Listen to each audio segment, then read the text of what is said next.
તો બધાને જય માતાજી, જય દ્વારકાધીશ. કેમ છો બધા? મજામાં જ છો? તો ફરીવાર મિતા ચૌહાણ ઓફિશિયલ યુટ્યુબ ચેનલમાં આપ સૌનું હાર્દિક સ્વાગત છે. અને મારી ચેનલમાં તમે નવા હો તો ચેનલને સબસ્ક્રાઈબ કરવાનું ભૂલશો નહીં. ને મારો વ્લોગ કેવો લાગે તો કમેન્ટ કરવાનું ભૂલાય નહીં. સારું, તો અત્યારે વાગ્યા છે 7:30 અને હું રસોઈ બનાવવા બેઠી છું. અને રસોઈ બનાવવાની છે આજે આખા જ ઘરની. મારે બનાવવાનું છે દાળ ઢોકળી. તો અડધું ભાભી તૈયાર કરી નાખ્યું છે, હું ખાલી વ્લોગ બનાવવા આવી છું. ના આવે બનાવું ક્યારેક ભૂલમાં. તો ભાભી ખાલી દાળ પલાળી દીધી છે, આગળની બધી પ્રોસેસ હું કરવાની માટે મારા વ્લોગમાં છે ખુદ બના રહેજો. તો સૌ પ્રથમ તો હું આ ડાળને ધોઉં છું. ગરમ પાણી ધોવાનું હોય ને, ઠંડુ યાર લખી. આ પાણી છે ને બાર ને બોલા મૂક્યું ને શેમ વાસણ એકાદ લીધે મને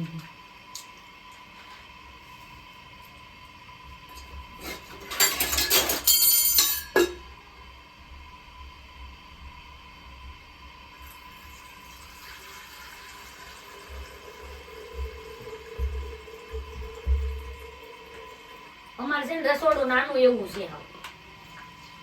આમ ઘણું મોટું છે પણ સગવડ અમારા ગામડાની છે.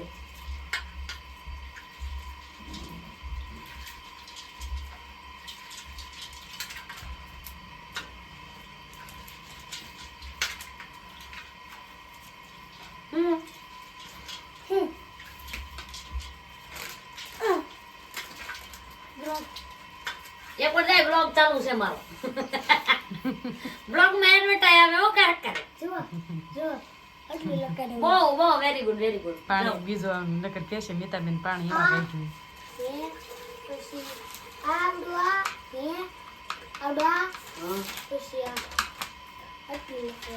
સરસ. હવે દાખલા લખવાના છે. હવે તમારે લેસન થઈ જાય તો કયો એટલે હું દાખલા લખવા દઉં.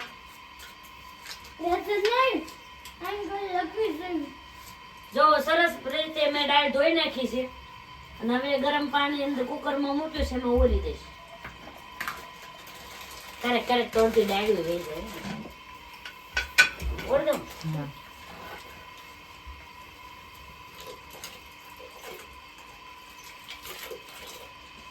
તમારે બહુ ગરમ લાગે.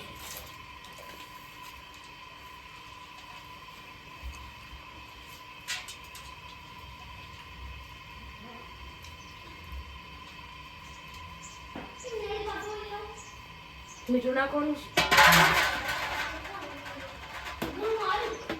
રસોડામાં આપણે ક્યારેક આવીએ એટલે એને મને ખબર ન હોય કઈ વસ્તુ ત્યાં પડી જાય. જો લસણ ઢોળ્યું, સ્વાદ અનુસાર મીઠું નાખવું.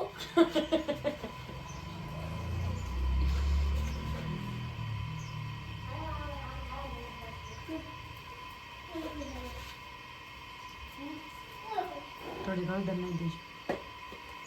મસાલા મને મસાઈ જ નથી દેખાતું.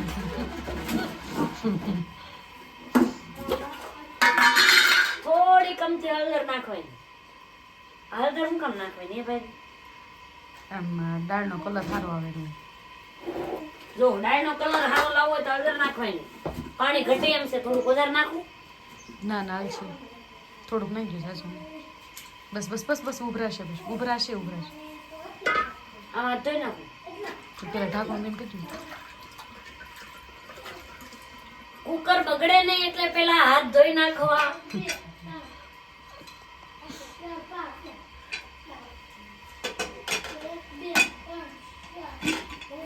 હવે કુકરની 3 સીટી થાય ત્યાં સુધી દાળને સડવા દેવી. ગેસ ધીમો કરી નાખો. હવે આ બધું મેં ગોબરું કર્યું ને એનું મૂચીશ. બાય. બંધ કરી. તો હવે હું જઈ રહી છું ઢોકળીનો લોટ બાંધવા. અને દાળ તો મૂકી દીધી તો તમે જોયું.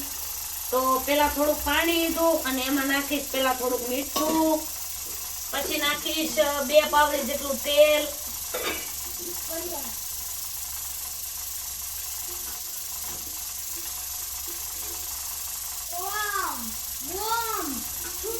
બસ બસ. મને મારી તે કરવાની હોય તોય હું હારું બનાવી. તમારે ખાવું હોય ખાવું જોવું પછી મીતાબેન ની રસોઈ. પછી થોડીક હળદર, આમાં મરચું હોય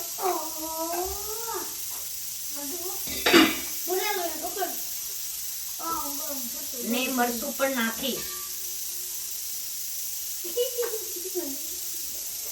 સરસ રીતે નાખી દીધું. અને મીઠું વાગ્યું નતું એટલે એને પેલા વઘાર નાખું.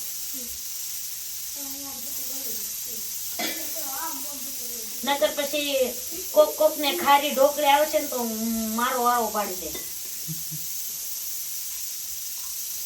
સરસ. હવે નાખીશ લોટ. બસ તૈયાર થઈ ગયું. લોટ લોટ લોટ લોટ લોટ સારી તૈયાર કરી લીધો ને પછી એ તે બોલી જાની હાલ છે એમાં હમણાં કેટલો નાખું. નાખો. મારા ભાભી રોજ બનાવતા હોય, હું ક્યારેક જ આવું એટલે મને એને એસ્ટિમેટ ની ખબર ન હોય. મારા ભાભી કે એટલો લોટ નાખું બસ તો કો પછી તમે તો આખા ગામની ન બનાવી. તો હવે હું મુહૂર્ત કરું બાંધવાનું.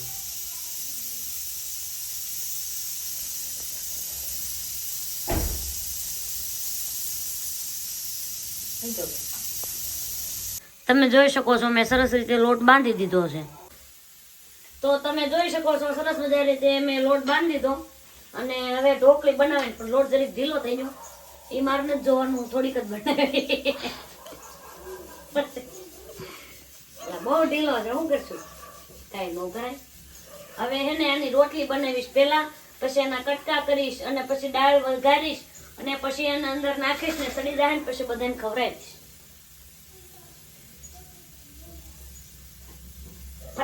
ફરે જો કામ થોડીક સમોસા જેવી થાય તો હાલે. હું આમાં તમ તારે આમાં કોઈ આંટકાર જોવાનું ન હોય, કેમ કે અંતે તો સરસ કટકા જ કરવાના.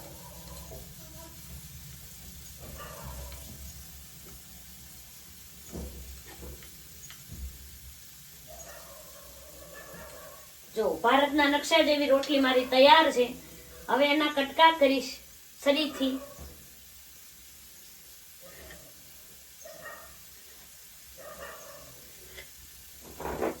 અને પછી ડીશમાં મૂકતી જઈશ, કેમ કે હું વઘારી નાખીશ ને તો એટલી સ્પીડમાં મને વણતા જ નથી આવડતું. રસોઈ બનાવતા જ નથી આવડતી. આ શીખવું જોઈએ. આ બાજુ નાખો રોટલી, આ બાજુ આ ડીશ નહીં. આમાં નાખું. હા, સીધો આમ કરીને આ ઓલામાં એકારે રોટલી બધી વણીને ભેગી કરી. હવે બધી જ રોટલી પેલા હું વણી નાખીશ ને આમાં થપ્પો કરી નાખીશ, પછી દાળ વઘારીશ ને પછી એમાં નાખીશ. બનાવે જો હું કેમ બનાવું છું એ જોવા માટે. હવે તો અડધી રોટલી મેં વણી નાખીશ. એ બે ત્રણ થોડીક ઢોકળી પાડી દીધી છે. બધો જ મસાલો પણ તૈયાર કરી નાખ્યો છે. તો પેલા હું રાઈ નાખીશ, પછી જીરું નાખીશ, પછી વઘાણી નાખીશ, પછી આ જો તમાલપત્ર ને મરચાં તીખા એવો મસાલો, પછી મીઠું લીમડો. મને યાદ નથી રહેતું પણ આ તમને કહી દીધું એટલે ફટાફટ થઈ જાય મારું કામ. બરાબર.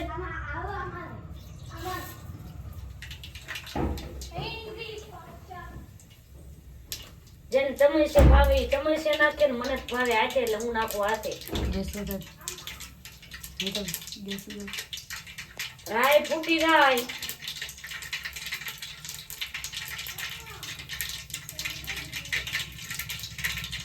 રાઈ ફૂટી જાય એટલે જીરું નાખવાનું, પછી આવડું તમાલપત્ર, પછી મીઠો લીમડો. મારા ભાઈ મને રસોઈ બનાવતા શીખવાડે ને તો ગોઠવી નાખો. રાઈ સરસ રીતે ફૂટી ગઈ. બરાબર.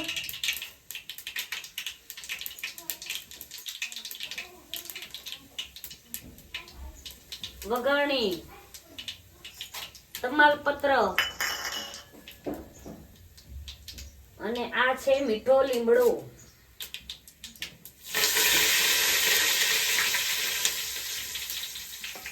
પછી આદુ મરચા ફટાફટ નાખો, બળી જશે. અને એ બધું નાખવાનું.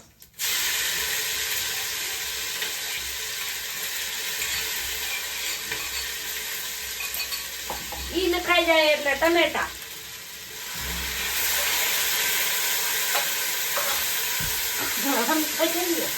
મહેમાન આવ્યા છે. હા જો મહેમાન આવ્યા, હાલો જમવા.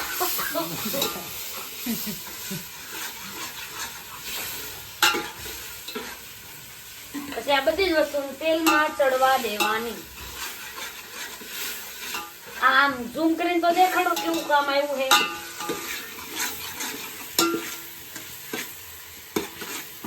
આને હે ને હવે થોડીક 10 મિનિટ નહીં, 2 મિનિટ ઢાંકી દો, હમણાં ચડી જાય.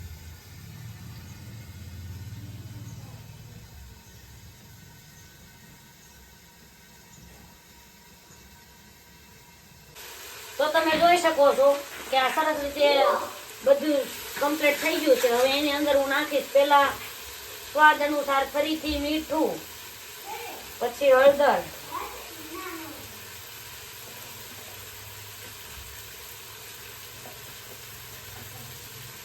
પછી મરચું,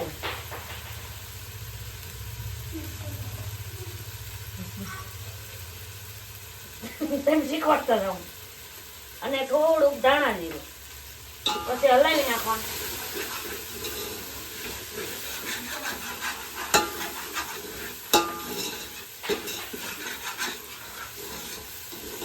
સરસ રીતે મિક્સ થઈ જાય પછી દાળ નાખવી, જે આપણે આ શેરવી થી દાળ, તુવેર દાળ, બરાબર ને? એમાં તુવેર દાળ હોય, યાદ રાખજો. જો સરસ રીતે થઈ ગયું, હવે હું નાખીશ દાળ.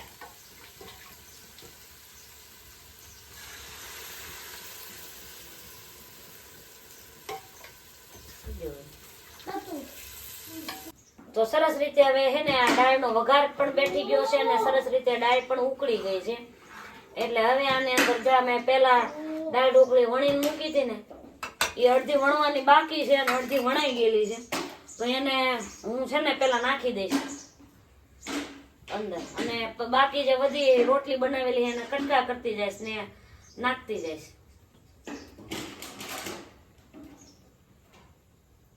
એક એક નાખવી પડે જેથી કરીને બધી ભેગી ન થઈ જાય, નહીતર હે ને લોંદો થઈ જાય, લોંદો.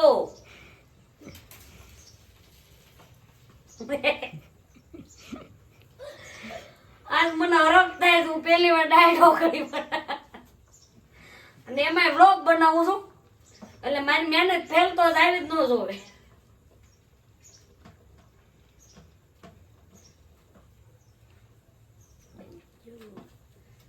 એને હું કાપતી જઈશ અને ફટાફટ નાખતી જઈશ. લા કેતા તો ઊંધી સરી મીતાબેન તેમ ઢોકળી કાપો છો એમ, પછી જો ડાયરેક્ટ આમ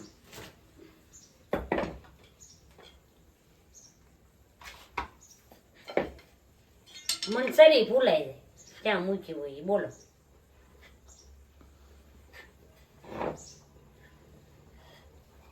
હેઠે જાય. મોટી મોટી સરસ સરસ સમોસા જેવી દાળ ઢોકળી ખાવી હોય, હાલો તાંબક. તમારે ખાવીને બોલો બીતા પૂઈ કેવું રાંધે છે? મસ્તીનું. અને ખાસ મારી જેવા જે નવા કલાકાર હોય રસોઈયા એને જણાવવાનું કે જો કોઈને મીઠી દાળ ઢોકળી ભાવતી હોય તો થોડું ગળપણ માટે ગોળ અથવા તો ખાંડ નાખી શકો છો, અને આની અંદર જે સિંગના દાણા પણ નાખી શકો છો. બધી જ વસ્તુ હાજર છે, પણ સિંગુ ફોલવી આળા ચડે છે એટલે મેં નથી નાખ્યા.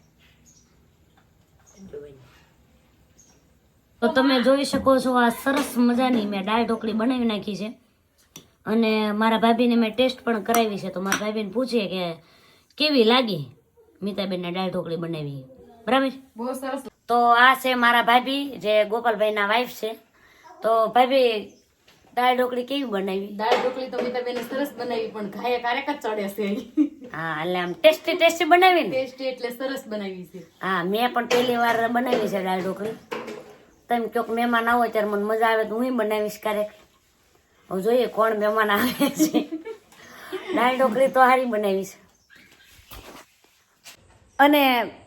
અને આ બ્લોગની ખાસિયત શું હતી ખબર તમને? મારા ભાભીએ મને શીખવાડી અને મેં વળી રેસીપી તમને બધાને શીખવાડી. તો આ છે મારા ભાભી ગોપાલભાઈના વાઈફ. એમને મેં માતાજી બધાને. હા એમને મેં બધા દાળ ઢોકળી ટેસ્ટ કરાવી છે. તો ભાભી દાળ ઢોકળી કેવી બની? નાના દાળ ઢોકળી તો મિતાબેને સરસ બનાવી છે, પણ એને ટાઈમ નથી હોતો, પ્રોગ્રામમાં જવાનું હોય ને એટલે આમ ઘાયે કારેક જ ચડે. જો ઈ એમ કહે કે ગાયે કાર્યકર ચડે, પણ ખરેખર થાય પણ એવું કે સ્કૂલ ચાલુ હોય, પ્રોગ્રામ ચાલુ હોય, ક્યાંક નું ક્યાંક રેકોર્ડિંગ હોય, એટલે ક્યારેક જ ગાયે ચડતી હોય. એમાંય મેં આજ કહું તો લગભગ અવડી થઈ એમાં પહેલી વાર મેં દાળ ઢોકળી બનાવી. ઈ પણ મારા ભાભી એમ કહે છે કે ટેસ્ટી બની છે. નાના સરસ બનાવી છે મિતા. જો એને ટેસ્ટ કરાવ્યો એટલે આમ વખાણ નથી કરતા, પણ જેવી બની છે એવી કહે છે. નાના સરસ કરી છે. હા અને હવે ફેમિલી પણ સારું કહે છે, મને ખબર જ છે. અને તમને બધા તમને તો ફોનમાં મારે મોકલાય નહીં ને તમને ટેસ્ટ કરવા મોકલે, પણ શક્ય છે તો મહેમાન ગતિ આવો ત્યારે આપણે બનાવશું કંઈક નવીન. તો હવે મળીએ નવા વ્લોગમાં. આ સાથે મારા વ્લોગને એન્ડ આપું, અને મારી જેવા ઘણા પણ એવા હશે બહેનો કે જેને દાળ ઢોકળી બનાવતા નહીં આવડતી હોય, એના માટે વિડીયો કામનો છે. ઠેઠ સુધી જોતા જજો ને બનાવતા જજો. તો હવે મળીએ નવા વ્લોગમાં. જય માતાજી, જય દ્વારકાધીશ. અને ફરીવાર મારી ચેનલમાં જો તમે નવા હો તો ચેનલને સબસ્ક્રાઇબ કરવાનું ભૂલશો નહીં, ને મારો વ્લોગ કેવો લાગ્યો એ કમેન્ટ કરવાનું ભૂલશો નહીં. મળીએ નવા વ્લોગમાં. આવજો. જય માતાજી, જય દ્વારકાધીશ.